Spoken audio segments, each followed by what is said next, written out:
ഇന്ന് വിനായക ചതുർത്ഥി, ശിവപുത്രനായ ഗണപതി ഭഗവാന്റെ ജന്മദിനം.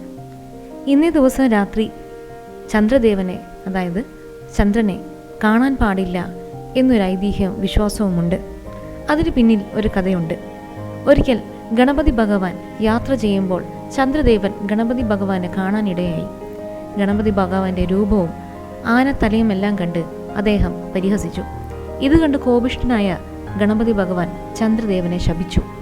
ചന്ദ്രദേവനെ ആര് നോക്കുന്നുവോ അവർക്ക് അപമാനവും അപകീർത്തിയും ഉണ്ടാകുമെന്ന് തെറ്റ് മനസ്സിലാക്കിയ ചന്ദ്രദേവൻ ഗണപതി ഭഗവാനോട് മാപ്പ് അപേക്ഷിച്ചു.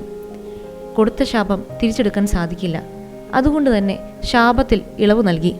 ഗണേശ ഭഗവാന്റെ ജന്മദിനത്തിൽ ചന്ദ്രദേവനെ ആര് നോക്കുന്നുവോ അവർക്ക് അപമാനവും അപകീർത്തിയും ഉണ്ടാകുമെന്ന്. ഇനി അഥവാ ചതുർത്ഥി ദിവസം ചന്ദ്രഭഗവാനെ കണ്ടാൽ പരിഹാരമായി ഗണപതി മന്ത്രം ജപിക്കുന്നത് ഉത്തമമാണ്. ഓം ഗണേശായ നമഃ.